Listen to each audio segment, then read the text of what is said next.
Come on. As one Crookshank, your one and only Move Swiftly speaker, checking in for a daily Move Swiftly thought, giving you a perspective on teamwork that you will not get anywhere else. It's a rough day, rough ride. Recording this November 3rd, 2024. Rough ride yesterday if you're a Wolverine fan. If you're a diehard Wolverine fan like myself, it was a rough ride, especially when there was a lot of good things, a lot of good things, because again, I'm not just your typical fan. I actually played the game, coached the game, scouted the game, built my business through the things I learned through the game of football, and there was a lot of positives to really take away from the way Michigan actually performed, and I'll get into it probably tomorrow when I break down the whole game. In fact, it was just 2 days ago where I did a whole live stream on the hype and the build up and the significance for the Big Ten, the strategic partnerships that were going on, and everything lived up to the hype, to be honest with you, from the Ohio State Penn State game to the Michigan-Oregon game. But results is results, and I went 0-2. I went 0-2 in regards to who I wanted to win. I would have loved to see Penn State take care of business against Ohio State. My personal favorite for the Heisman is Tyler Warren. Love the way he plays. The Penn State coaching staff, in my opinion, just didn't get him involved enough as they normally do. The only way they were able to get him involved, it was one pass at the end, but the two biggest ways was a direct snap to him. When you watched the USC game, you saw he was involved in virtually every play, and in my opinion, they just didn't do enough to keep Tyler Warren engaged in the game throughout. Now, they didn't lose by that many. That still could have helped them, seeing that maybe he was a decoy and all that kind of stuff. But at the end of the day, you got to get the ball to your main guy. And, the opposite was true when you watched the Michigan game. The Michigan game, the guy, it was clear. 96% of the passes were going to number 18, Trevor Loveland, and it started to become incredibly predictable. And even with all that, we still had a chance to even the game up or get the game close at the end, and then you have this dumbass reverse. So I'll dive into all of that tomorrow when I have time to really give my thoughts on everything. But at the end of the day, let's just talk about the results. The results is what the results are. Ohio State is the big dogs. Ohio State looked like a team that went on the road. They handled their business. They went down early. They took a punch early, and you got to give credit where credit is due. Same thing with the Oregon Ducks. They have a very high-powered offense. They look good.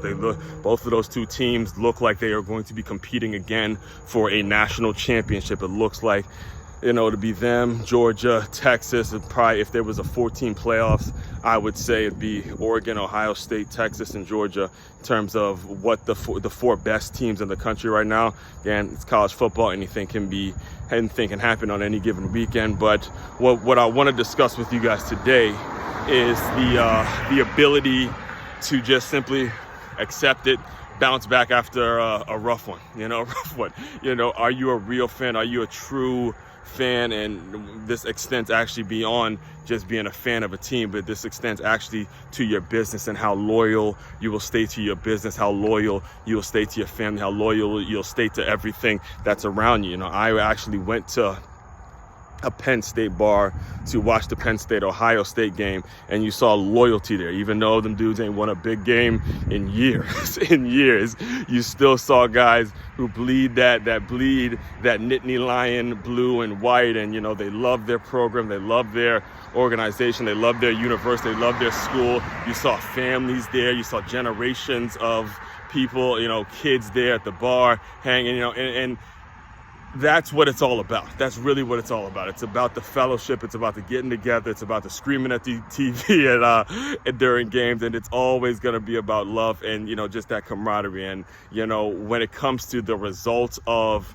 the game, whether it was the result you wanted or the result you didn't want, whatever it is, you always got to just kind of chuck it up. You got to kind of love the process, right? You got to love the process, and you got to get up the next day and keep moving forward. That's how character is built. That's how character is revealed. And I'm just kind of saying that to you guys as I am still, because it's only about less than 24 hours from the, the two debacles. One debacle, Penn State, and then the other debacle with Michigan. And then like it was crazy too, because during the Michigan game, my second team, you guys, if you regular listeners know, my second team, I'm a diehard Michigan fan, but if I had to pick my second team that I like to see do well, it's actually Florida State. And I'm sitting here watching Michigan, let this Oregon game get away from them time after time with just lack of creativity in the play calling. And then I'm watching Florida State get manhandled by UNC, the University of North Carolina. This is a basketball school, and they're getting manhandled by them. And then you look at their record, 1 in whatever it is they have. It was like, man, it was one of those college, as great as the national championship was a year ago. This big time big time college football for me this year has been just a rough ride. But I ain't gonna never ever give up on my boys. The other teams, in regards to the teams I played for, Stony Brook and Good Counsel, they actually got to win this weekend. So that's a positive. That's a step in the right direction. So again, there's always trade-offs, never any perfect situation. And when you have rough ones like this, you got to get up, you got to move on, and you got to keep chugging along to the next day. All right. So again, I'll dive more into this tomorrow with the kickoff question and the live stream. So make sure you tap in there. Main website to check out to dive deeper into all my work. It's makeyourmove.com. That's makeyourmove.com. One-stop shop for your teamwork and your self-development needs. As one Crookshank, your one and only Move Swiftly speaker, checking out. You guys continue to move swiftly. We will talk more soon.